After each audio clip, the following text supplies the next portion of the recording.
Hello friends, இந்த வீடியோவில் puff sleeve எப்படி மார்க் பண்ணுறது அப்படின்றத பார்க்கலாம். இதுக்கு ஃபஸ்ட்டு உங்களோட பேட்டர்ன் எடுத்துக்கோங்க. எடுத்துட்டு நம்ம இந்த ஃபோல்டட் எட்ஜில் இருந்து கொஞ்சம் பஃபுக்காக ஸ்பேஸ் கொடுக்கணும். இது வந்து உங்கள் ப்ரிஃபரன்ஸ் தான். நீங்கள் வந்துட்டு உங்களுக்கு நிறைய பஃப் வேணும் அப்படின்னு நினச்சிங்கன்னா 3.5 அது மாதிரி கூட கொடுத்துக்கலாம். நான் இன்றைக்கி வந்து 2 இன்ச்சஸ்க்கு கொடுத்துக்கிறேன். 2 இன்ச்சஸில் ஒரு மார்க் பண்ணிவிட்டு உங்களோட பேட்டர்ன் எடுத்துகிட்டு இந்த 2 இன்ச்சஸ் நம்ம மார்க் பண்ணோம்ல, இங்கே வச்சு இப்படி க்ராஸாக இப்படி ப்ளேஸ் பண்ணிடுங்க. ப்ளேஸ் பண்ணிவிட்டு இப்படி ஒரு லைன் போட்டுக்கோங்க. லைன் போட்டுட்டு இங்கே வந்து நம்ம இப்படி சும்மா ரெஃபரன்ஸ்க்காக ஒரு லைன் போட்டுக்கோங்க. போட்டுட்டு இந்த கர்வை வந்து நீங்கள் அப்படியே ட்ரேஸ் பண்ணி எடுத்துக்கோங்க.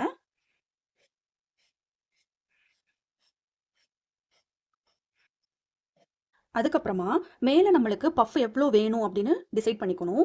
எனக்கு வந்து மினிமலாக வேணுங்கிறதுக்காக நான் 1.5 இன்ச்சஸ் நான் இங்கே கொடுத்துக்கிறேன். உங்களுக்கு நீங்கள் நிறைய வேணும் அப்படின்னு நினச்சிங்கன்னா 2-3 இன்ச்சஸ் அந்த மாதிரி கூட கொடுத்துக்கலாம். இப்போது இதோட மிட் பாயிண்ட் என்னன்னு பார்க்கணும். எனக்கு வந்து 9 இன்ச்சஸ் இருக்குது. ஸோ இதுதான் என்னோட மிட் பாயிண்ட். இப்போது இந்த பாயிண்ட்லேருந்து ஃபோல்டட் எட்ஜ் வரைக்கும் எவ்வளோ இருக்குன்னு பாருங்கள். எனக்கு 6 இன்ச்சஸ் கிடைக்குது. அந்த 6 இன்ச்சஸை நான் இந்த பாயிண்ட்லேருந்து மார்க் பண்ணிக்கிறேன். மார்க் பண்ணிவிட்டு இப்போது இதை கனெக்ட் பண்ணிடுங்க.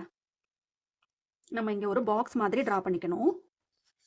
இங்கேருந்து இந்த மிட் பாயிண்ட்டுக்கு ஒரு லைன் போட்டுக்கோங்க. அதுக்கப்புறமா இங்கேருந்து ஒரு 1.5 இன்ச்சஸ் மார்க் பண்ணிட்டு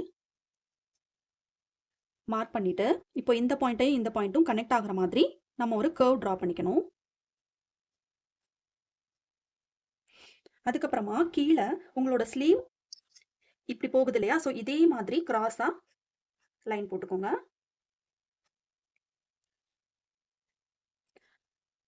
அதுக்கப்புறமா உங்களோட ஸ்லீவ் விட் என்னமோ அதை இங்கே மார்க் பண்ணிட்டு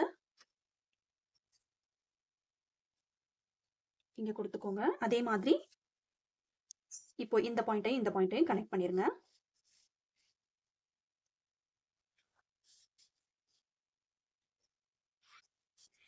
கனெக்ட் பண்ணி இப்போ உங்களுக்கு ஒரு டவுட் வரும், நம்ம வந்து எங்கே வந்து எது வரைக்கும் ப்ளீட்ஸ் கொடுத்து ஸ்டிச் பண்ணணும் அப்படின்னு. ஸோ இப்போ இந்த லைன் இருக்கு இல்லையா, இந்த லைனை இது கூட அப்படியே எக்ஸ்டெண்ட் பண்ணிடுங்க. எக்ஸ்டெண்ட் பண்ணிவிட்டு இதுக்கு வெளியே ஒரு 1 இன்ச் மார்க் பண்ணிக்கோங்க.